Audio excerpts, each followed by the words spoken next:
ವಿಚಾರಣೆ ಮುಂದೂಡಿದೆ ಈಗ ಸುಪ್ರೀಂ ಕೋರ್ಟ್. ಜಾಮೀನು ತೀರ್ಪು ಕಾಯ್ದಿರಿಸಿದೆ ಈಗ ಸುಪ್ರೀಂ ಕೋರ್ಟ್. ಸುಪ್ರೀಂ ಕೋರ್ಟ್ ವಿಚಾರಣೆಯನ್ನ ಮುಂದೂಡಿದೆ. ದರ್ಶನ್ಗೆ ಬೇಲ್ ಮುಂದುವರಿಯುತ್ತಾ ಅಥವಾ ಬೇಲ್ ರದ್ದಾಗುತ್ತಾ ಅನ್ನೋ ಪ್ರಶ್ನೆ ಇತ್ತು. ಅವರ ಅಭಿಮಾನಿಗಳೆಲ್ಲ ಕಾದು ಕೂತಿದ್ರು ಏನಾಗುತ್ತೋ ಏನೋ ಅಂತ ಹೇಳಿ. ಸೊ ಈಗ ವಿಚಾರಣೆಯನ್ನ ಸುಪ್ರೀಂ ಕೋರ್ಟ್ ಮುಂದೂಡಿದೆ. ಹೇಳಿದ್ರಲ್ಲ ಅಲ್ಲಿ ನ್ಯಾಯಮೂರ್ತಿಗಳು ಸಮಯಾವಕಾಶವನ್ನ ಕೊಡ್ತೇವೆ ಅಂತ ಹೇಳಿದ್ರು. ಅಂದ್ರೆ ಈ ಪ್ರಕರಣಕ್ಕೆ ಪ್ರಮುಖ ಕಾರಣನೇ ಪವಿತ್ರ ಗೌಡ. ಆದರೆ ಸಡನ್ ಆಗಿ ನಾವು ಆದೇಶವನ್ನ ಕೊಟ್ಬಿಡಲ್ಲ, ತೀರ್ಪನ್ನ ಕೊಟ್ಬಿಡಲ್ಲ, ಸಮಯಾವಕಾಶವನ್ನ ಕೊಡ್ತೇವೆ ಅಂತ ಹೇಳಿದ್ರು. ಅದರಂತೆ ಈಗ ವಿಚಾರಣೆಯನ್ನ ಮುಂದೂಡಿದೆ ಸುಪ್ರೀಂ ಕೋರ್ಟ್. ದರ್ಶನ್ ಜಾಮೀನು ಆದೇಶ ಕಾಯ್ದಿರಿಸಿದೆ. ಇತರೆ ಎಲ್ಲ ಆರೋಪಿಗಳ ವಾದ ಲಿಖಿತ ರೂಪದಲ್ಲಿ ಸಲ್ಲಿಸಿ ಅಂತ ಹೇಳಿ ಆದೇಶವನ್ನ ಹೊರಡಿಸಿರೋದು. ಜಾಮೀನು ತೀರ್ಪನ್ನ ಕಾಯ್ದಿರಿಸಿದೆ ಸುಪ್ರೀಂ ಕೋರ್ಟ್. ಇಲ್ಲಿ ವಿಚಾರಣೆಯನ್ನ ಸುಪ್ರೀಂ ಕೋರ್ಟ್ ಮುಂದೂಡಿದೆ. ದರ್ಶನ್ ಜಾಮೀನು ಆದೇಶವನ್ನ ಕೋರ್ಟ್ ಕಾಯ್ದಿರಿಸಿದೆ. ಇತರೆ ಎಲ್ಲ ಆರೋಪಿಗಳ ವಾದ ಲಿಖಿತ ರೂಪದಲ್ಲಿ ಸಲ್ಲಿಸಿ ಜಾಮೀನು ತೀರ್ಪನ್ನ ಸುಪ್ರೀಂ ಕೋರ್ಟ್ ಕಾಯ್ದಿರಿಸಿದೆ. ವಿಚಾರಣೆಯನ್ನ ಸುಪ್ರೀಂ ಕೋರ್ಟ್ ಈಗ ಮುಂದೂಡಿರೋದು. ಇವತ್ತೇ ತೀರ್ಪು, ಅಂದ್ರೆ ದರ್ಶನ್ ವಿಚಾರಕ್ಕೆ ಸಂಬಂಧಪಟ್ಟಂತೆ ಇವತ್ತೇ ಒಂದು ತೀರ್ಪು ಹೊರಬೀಳುತ್ತೆ ಅನ್ನೋ ಒಂದು ಪ್ರಶ್ನೆ ಇತ್ತು, ಒಂದು ನಿರೀಕ್ಷೆ ಇತ್ತು.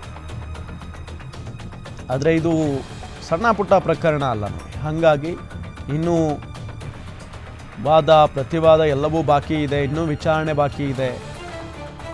ಸೊ ಹಾಗಾಗಿನೇ ತರಾತುರಿಯಲ್ಲಿ ಆದೇಶವನ್ನು ಹೊರಡಿಸುವುದಕ್ಕಾಗಲ್ಲ.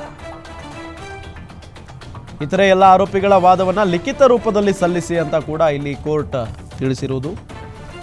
ಜಾಮೀನು ತೀರ್ಪನ್ನ ಕಾಯ್ದಿರಿಸಿದೆ ಕೋರ್ಟ್. ವಿಚಾರಣೆಯನ್ನ ಸುಪ್ರೀಂ ಕೋರ್ಟ್ ಈಗ ಮುಂದೂಡಿದೆ. ದರ್ಶನ್ ಜಾಮೀನು ಆದೇಶವನ್ನ ಕೋರ್ಟ್ ಕಾಯ್ದಿರಿಸಿರುವುದನ್ನು ಗಮನಿಸ್ತಾ ಇದ್ದೀವಿ. ಇತರೆ ಎಲ್ಲ ಆರೋಪಿಗಳ ವಾದ ಲಿಖಿತ ರೂಪದಲ್ಲಿ ಸಲ್ಲಿಸಬೇಕು ಅಂತ ಕೂಡ ತಿಳಿಸಿರುವುದು. ಎರಡು ಕಡೆ ವಾದ ಆಲಿಸಿ ತೀರ್ಪು ಕಾಯ್ದಿರಿಸಿದ ಕೋರ್ಟ್. ಒಂದು ವಾರದಲ್ಲಿ ಲಿಖಿತ ವಾದ ಸಲ್ಲಿಸಲು ಸೂಚನೆಯನ್ನ ನೀಡಲಾಗಿದೆ. ಲಿಖಿತ ವಾದ ಆಲಿಸಿದ ಬಳಿಕ ಆದೇಶ ಪ್ರಕಟ ಆಗುತ್ತೆ.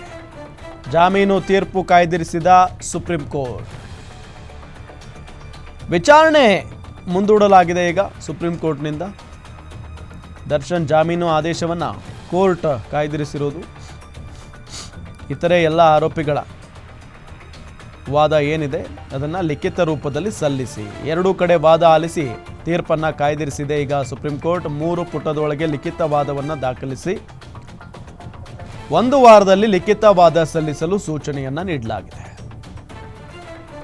ಲಿಖಿತ ವಾದ ಆಲಿಸಿದ ಬಳಿಕ ಆದೇಶ ಪ್ರಕಟ ಮಾಡಲಾಗುತ್ತೆ. ಒಂದು ವಾರದಲ್ಲಿ ಲಿಖಿತ ವಾದ ಸಲ್ಲಿಸಬೇಕು ಅಂತ ಕೂಡ ಇಲ್ಲಿ ಸೂಚನೆಯನ್ನ ನೀಡಲಾಗಿದೆ. ಒಂದು ವಾರದ ಒಳಗೆ ದರ್ಶನ್ ಜಾಮೀನು ಆದೇಶವನ್ನ ಕೋರ್ಟ್ ಕಾಯ್ದಿರಿಸಿರುವುದನ್ನು ಗಮನಿಸ್ತಾ ಇದ್ದೀವಿ. ಇತರೆ ಎಲ್ಲ ಆರೋಪಿಗಳ ವಾದ ಲಿಖಿತ ರೂಪದಲ್ಲಿ ಸಲ್ಲಿಸಿ